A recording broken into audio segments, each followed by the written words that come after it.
ఇంట్లో ఉన్న బంగారాన్ని విడిపించి ఆ రోజు ఆన్లైన్ రేటుకే మేము కొంటాం. Sharma gold company. నమస్కారం, వెల్కమ్ టు సుమన్ టీవీ. నేను గీతాంజలి. ప్రస్తుతం మనతో పాటు ఉన్న అతిథి శ్రీ విద్యాపీఠం వ్యవస్థాపకులు.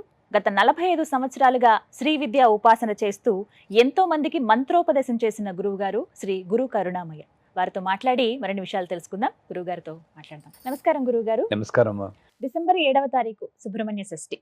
అసలు ఆ రోజున పూజ ఏ విధంగా చేసుకోవాలి? సుబ్రహ్మణ్యుడి ఆరాధన అంటే ఇక్కడ ఒక సందేహం. సుబ్రహ్మణ్యుడు అంటే నాగరాజ, కుమారస్వామికి అసలు ఆ పేరు ఎందుకు వచ్చింది?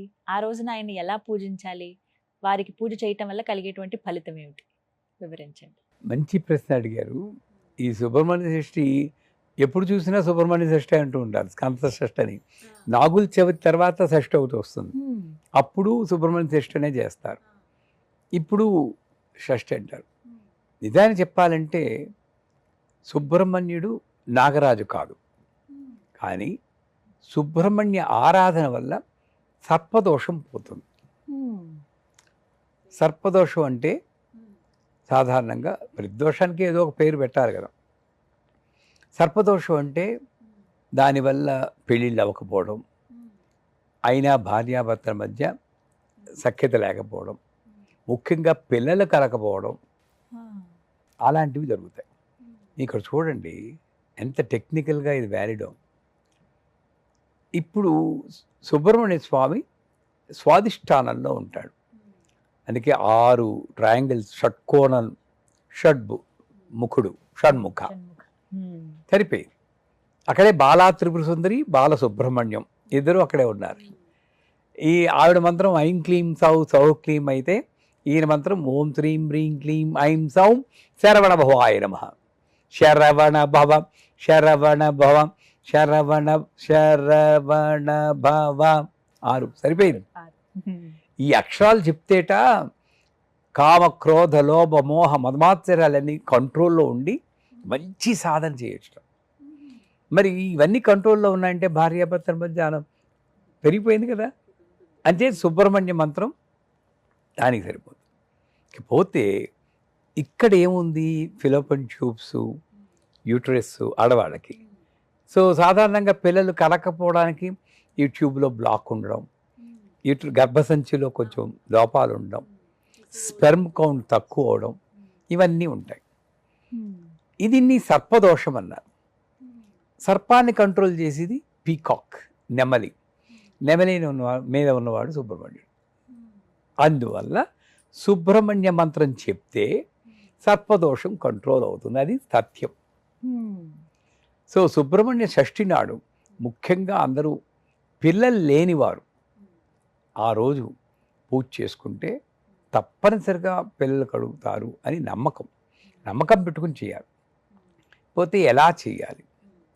సాధారణంగా ఆ రోజు కూడా నేను నాగరాజు అనుకుని పుట్టలోకి వెళ్ళి పాలు పోసి అక్కడ పోని నిజంగా సర్పరాజు ఉంటే వాటి పీస్ ఆఫ్ మైండ్ పోగొట్టేటట్టు అక్కడ టపాకాయలు పేలుస్తారు. తప్పేనా?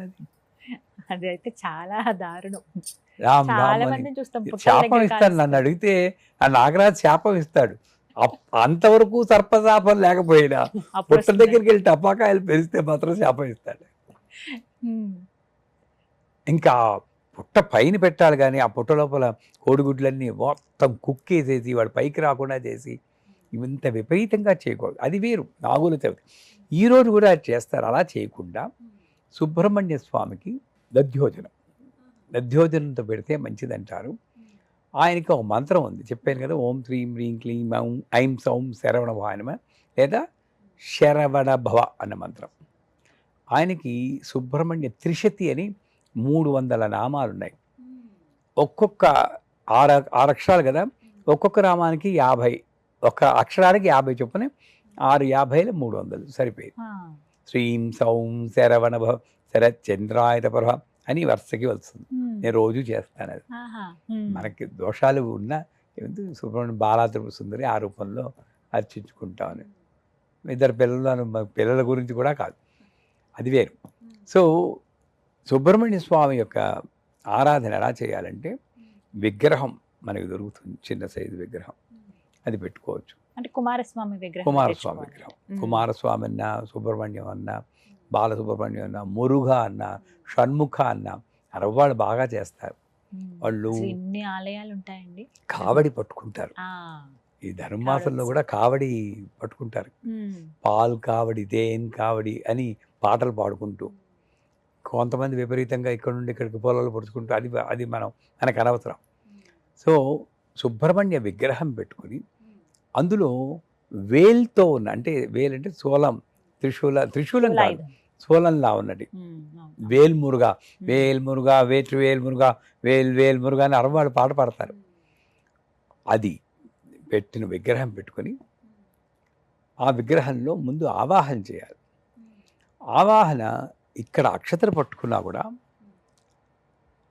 ఈ ఆరాధన ఎందుకు చేస్తారు? ముందు ఇక్కడున్న దోషాలు పోవడానికి. అందుకని ఊపిరి, ఈ బేస్ మజిల్స్, యానస్ మజిల్స్ అంటాం ఇంగ్లీష్లో, ఈ బేస్ మజిల్ని ఇలా పైకి లేపినట్టు పట్టుకొని స్వాదిష్టానాన్ని యాక్టివేట్ చేయాలి ఆ ఊపిరితో చేసి, అప్పుడు ఈ యొక్క భాగం అంతా కూడా యాక్టివేట్ అయినట్టు మనం ఊహించుకుంటూ ఏదో ఒక మంత్రం, శరవణభవో ఓం శ్రీం హ్రీం క్లీం ఐం సోం శరవణభవ అని చెప్పి 6 సార్లు చెప్పాలి. 6 కానీ కొంతమంది 6 కౌంట్లు చెప్తారు. 6, 12, 18, 24 మీ ఇష్టం చెప్పి ఆ స్వామి మీద ఆవాహన చేయాలి. చేసాక తెల్ల పుష్పాలతో చేసిన, ఎర్ర పుష్పాలు యాక్చువల్గా స్వాదిష్టానం ఎరుపు రంగులో ఒకటి కాదు, ఎర్ర పుష్పాలతో చేసినా సరే, ఎర్ర పుష్పాలతో షష్ఠీదేవి అని ఒక దేవి ఉన్నారు. ఆ దేవి వల్ల పిల్లలు పుడతారంటారు. సుబ్రహ్మణ్య షష్ఠి కాదు, షష్ఠీదేవిని కూడా తలుచుకుని చేస్తారు. సుబ్రహ్మణ్య షష్ఠి అను, ఆ షష్ఠికి అధిష్టాన దేవత షష్ఠీదేవి. ఆవిడికి ఇందాక చెప్పుకున్నట్టు ఒక ఎర్ర పుష్పం, ఎర్ర పళ్ళు, ఎర్ర వస్త్రాన్ని ధరించి బియ్యపిండి బెల్లంతో కలిపి దాంతో ప్రమిదల్లా చేసి దాంట్లో నెయ్యి వేసి దీపాలు పెడతారు. చాలా ముఖ్యం. సుబ్రహ్మణ్య ఆ రోజునండి ఎన్ని పెట్టాలండి? అలా 16 దీపాలు, 16 జ్యోతులు అంటారు కదా. 16 ఓపిక లేదు, 6 మీ ఇష్టం. 16 జ్యోతులు అంటే మళ్ళీ అక్కడ కూడా ఏంటంటే 16 దేనికి కనెక్ట్ అవుతుంది? చంద్రుడు, చంద్రకళలు 16. సార్ నా మైండ్ కంట్రోల్లో ఉంచిన ఆయన, మైండ్ కంట్రోల్లో ఉంటే 6 అరిషడ్వర్గాలు నాకు కంట్రోల్లో ఉంటాయని 16 జ్యోతులు. పెళ్ళిళ్ళలో కూడా 16 జ్యోతులు పట్టుకొస్తారు. జ్ఞాపకం ఉందా? ఆ పెళ్ళికొడు, మీ పెళ్లి గుర్తు తెచ్చుకోండి ఒకసారి. ఆ జ్యోతులు చాలా ముఖ్యం.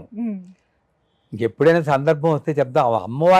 అమ్మాయిని తీసుకొచ్చేటప్పుడు ఏవేం పట్టు రావాలి అని కూడా నియమం ఉంది. ఎవ్వరూ పాటించడం లేదు ఈ రోజుల్లో. అలా ఎక్కడ అసలు పాత పద్ధతులు వస్తున్నాయి కానీ మరి ఇంత సాంప్రదాయంగా ఎవరు చేయడం. ఇంత సంప్రదాయం అంటే ఇవన్నీ చేస్తే దానివల్ల వచ్చి శక్తి ఈ అమ్మాయి కుటుంబాన్ని రక్షిస్తుందండి. తథ్యం. తప్పకుండా వీటి గురించి మాట్లాడదాం. ఎప్పుడైనా మనకి కుదిరితే వివాహాల్లో గౌరీ పూజ చేసి అమ్మాయిని ఎలా తీసుకురావాలి అని అడిగితే అప్పుడు చెప్తాం. సో ఈ బియ్యపిండి బెల్లం కలిపిన దాంతో దీపాలు పెట్టడం, సుబ్రహ్మణ్య త్రిశతి అని ఇందాక చెప్పింది, స్కందషష్ఠి కవచం అని ఒకటి ఉంది. అది అరవంలో ఉంటుంది. అదేంటంటే అన్ని కవచాలు ఏమిటి, కవచం అంటే ఏమిటి? గణేష కవచం, మన కవచం ఇలా ఉంటాయి అన్ని. ఏ కవచమైనా సరే శరీరంలోని అంగముల్లో ఆ యొక్క దేవతని ఆవాహన చేసుకోవడం. షష్ఠియనోకి శరవణ భవని అని అరవంలో పాడతారు. మీకు జ్ఞాపకం ఉందా? సోలమంగళం సిస్టర్స్ పాడారు, చాలా బాగుంటుంది. అది ఎంత రిథమిక్గా ఉంటుందంటే అది మీకు వీలుంటే చదవడము, లేక అరవంలో ఆ ఆడియో పెట్టుకోవడం చేసి అది శరీరంలోకి ఆ సుబ్రహ్మణ్య స్వామిని ఆవాహన చేసుకుని అది కూడా చేయడం మొత్తం చేశాక ఇందాక చెప్పినట్టు నైవేద్యం, మన బియ్యంతో చేసిన దద్దోజనం కానీ, తెలుపు రంగులో ఉన్నటువంటి ఏ నైవేద్యాన్ని పెట్టి చివరగా ఈ ఒక్క షష్ఠికే ఎందుకు చెప్తారో వస్త్రదానం చేస్తే చాలా మంచిది. దానం చాలా ముఖ్యం. సుబ్రహ్మణ్య షష్ఠి నాడు పూజ ఎంత చేస్తామో దానికి తగిన దానం, ఏదో లేని వాళ్ళకి వస్తా అన్నం పెట్టడం, వాళ్ళకి వస్త్రాలు ఇవ్వడం, అది చేస్తే ఈ రకంగా మొత్తం అంతా సుబ్రహ్మణ్య షష్ఠి నాడు చేస్తే మనకి సర్పదోషాలు పోతాయి.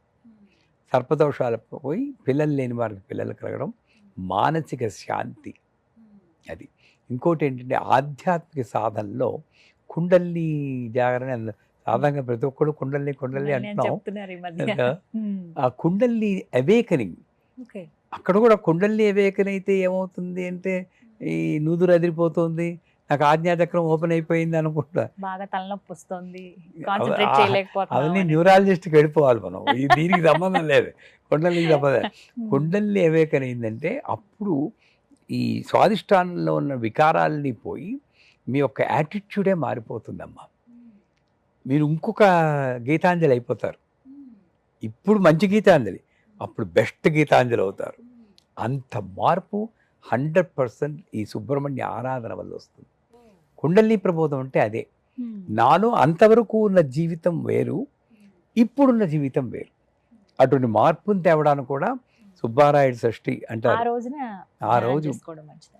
నాంది చేసుకుని అసలు ఆ రోజు ఒక రోజు ఏంటమ్మా ఏముంది, ఆయన అష్టోత్తరం చెప్పి రోజు పూజ చేసుకుంటే పోలే. ఇలా పూజ అవకాశం లేని వాళ్ళు ఆ రోజున ఏం చేయాలండి? సుబ్రహ్మణ్య షష్ఠి రోజు మంత్ర జపం మంత్రం. జపం శరవణ భవం శరవణ భవం శరవణ భవం, దాన్ని మించింది లేదు. ఇంకా వీలున్న వాళ్ళు, కాస్త అవకాశం ఉన్నవాళ్ళు తర్పణం అంటారు, సుబ్రహ్మణ్య తర్పణం. మంత్రము ప్లస్ తర్పణం, దానికి సుగంధ జలాలతోటి ఒక సుబ్రహ్మణ్య రూపం చేసుకుని పసుపుతోటి, గంధంతో పసుపుతోటి దానికి తర్పణం చేసుకోవచ్చు. ఇంకా మీకు ఓపిక ఉందా హోమం చేయ సుబ్రహ్మణ్య హోమం. Sky is the limit. అలాగని ఎక్కువ చేసి మనల్ని మనం ఐరాన పడుకుపోకుండా నేను చెప్పినట్టు సింపుల్గా చిన్న పూజ చేసుకుని శరవణభవ ఆ రోజంతా అనుకోండి. ఎందుకు రాదు? ఆ సుబ్రహ్మణ్య అనుగ్రహం తప్పనిసరిగా వస్తుంది. మీ మాటే చలో రావాలని కోరుకుంటున్నాం అందరూ. చక్కగా వివరించారండి. నమస్కారం.